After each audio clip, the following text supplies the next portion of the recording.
Good morning दोस्तों। आज अपन देखेंगे रैंप फंक्शन का या T into you of T का लैप्लास ट्रांसफॉर्म कैसे निकाला जाता है।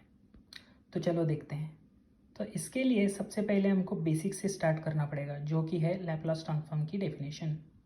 तो Laplace transform of F of T, अगर समझो एफ ऑफ टी अपना टाइम डोमेन वाला फंक्शन है, उसको फ्रिक्वेंसी डोमेन में या लैप्लास डोमेन में कन्वर्ट करना है, तो क्या करते हैं, उसको लिखते हैं F of S first of all. उसके बाद हमको इंटीग्रेशन करना पड़ता है। क्या करना पड़ता है, integration 0 minus to infinity f of t, मतलब जो भी फंक्शन दिया है वो, into e raise to minus s t into d t. तो हमारे केस में क्या है, टी ऑफ यू टी है, जो original function F of t है जो इधर है, इसको हम एफ ऑफ एस लिखेंगे। और हमको पता है कि ये रैम फंक्शन है, टी ऑफ यू टी ये रैम फंक्शन है, इसलिए मैं इसको आर ऑफ एस लिख रहा हूँ। सिंपल है, नहीं लिखा तो भी चलेगा। तो ये रैम फंक्शन इसलिए मैंने आर ऑफ एस लिख दिया। और फिर यहाँ पे मैं लिख रहा हूँ t into e raise to minus t, क्योंकि एफ ऑफ टी क्या है, टी है, u of t unit step function है, ठीक है। तो यू ऑफ टी है, तो ए ऑफ टी क्यों, यू ऑफ टी क्यों निकाला, अगर यू ऑफ टी से मल्टीप्लिकेशन है, मतलब बेसिकली ये फर्स्ट क्वाड्रेंट में है, फर्स्ट क्वाड्रेंट में टी है इसकी वैल्यू, तो ये रीज़न है।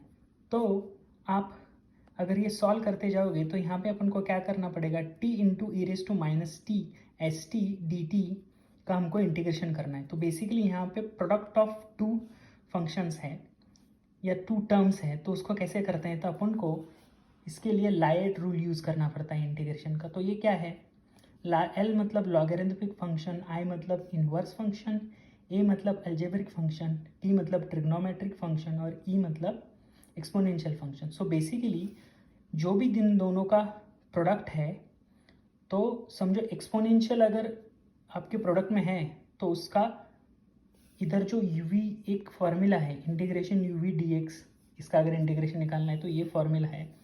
तो यू कौन सा सिलेक्ट करने का और वी कौन सा सिलेक्ट करने का, इसके लिए हमको ये इलाइट रूल यूज़ करना पड़ता है। तो एक्सपोनेंशियल टर्म आपके इसमें है तो उसको लास्ट में, हमेशा लास्ट लेना है।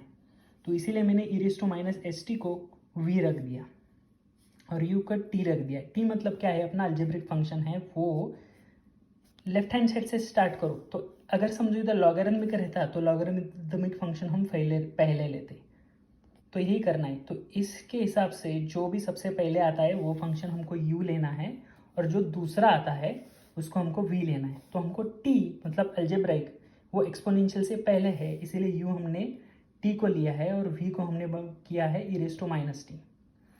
तो हमको पता है कि ये फॉर्मूला ऐसा है कि समझो u और v, इनका अगर इंटीग्रेशन निकालना है तो ऐसा करते हैं, u integration v d x minus integration of d u by d x into integration v d x और वापस और एक इंटीग्रेशन डी एक्स। तो अपन को ये चीज़ पता है कि t और a raise to minus s t है, तो t बेसिकली ये वैल्यूज हम रिप्लेस कर रहे हैं u और v की, t into e raise to minus s t d t minus d t by d t e raise to minus d t. तो हमको पता है a raise to minus s t का क्या है integration, minus one upon s into e raise to minus s t, same minus one upon s into e raise to minus s t, d t by d t one हो जाएगा। तो same हम लिख रहे हैं यहाँ पे। तो क्या आएगा, minus t upon s e raise to minus s t, वापस और एक इंटीग्रेशन है, तो इसका क्या आएगा, और एक माइनस वन अपॉन एस आएगा और e raise to minus s t आएगा। तो वही लिखा है मैंने। तो बेसिकली ये बन जाएगा minus t upon s e raise to minus s t, पहले एक एस था और एक एस आया और माइनस साइन आया, तो इसीलिए minus e raise to minus s t divided by s square. तो अभी मैं क्या कर रहा हूँ, इसमें से मैंने e raise to minus s t by s common निकल रहा है और माइनस साइन भी, तो क्या आएगा, ये तीनों में ले रहा हूँ कॉमन, प्लस माइनस साइन भी, तो आएगा टी बचेगा अंदर और माइनस साइन कॉमन है इसीलिए इधर प्लस आएगा, स्क्वायर है तो खाली वन बाई एस आएगा। तो हमको ये मिल गई इंटीग्रेशन की, इंटीग्रेट करने के बाद ये वैल्यू। तो उसके बाद हमारे पास लिमिट्स है, तो लिमिट्स अप्लाई करते हैं। तो चलो लिमिट्स क्या है, 0 minus to infinity, as per this definition क्या है, 0 माइनस टू इन्फिनिटी। तो वो अगर लगा देते हैं तो क्या हो जाएगा, e raise to minus infinity divided by s. उसके बाद टी के जगह पे क्या डालना है, माइनस इन्फिनिटी, टी की जगह पे डालना है हमको इन्फिनिटी, क्योंकि अपर लिमिट है infinity, divided by one by s plus e raise to minus s t. यहाँ पे अभी दूसरा लिमिट क्या है, जीरो है, तो हमने जीरो डाल दिया अपन एस। टी की वैल्यू दूसरा लिमिट है zero, zero one upon s. तो अपन को पता है कि e raise to minus infinity zero है। ये कैसे आता है, मैंने पुराने वाले लेक्चर में आपको बता दिया है। तो e raise to minus infinity zero रहता है, प्लस ई रेस टू 0 1 आएगा, ये 1/s ऑलरेडी है 1/s, तो 1/s² आ जाएगा। तो बेसिकली रैम्प फंक्शन का लैप्लास ट्रांसफॉर्म 1/s² आता है।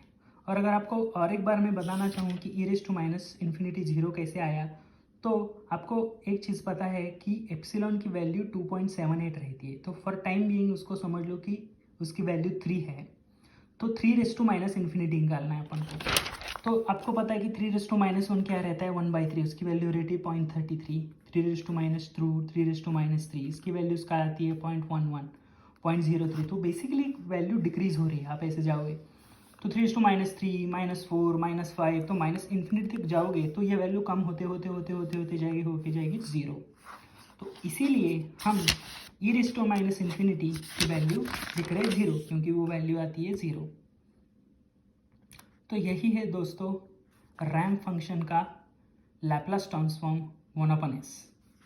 अगर आपको इस एक्सप्लेनेशन में कुछ डाउट हो तो कमेंट्स में लिख के बता दीजिए, मैं आपका डाउट सॉल्व करूँगा। Thank you, have a good day.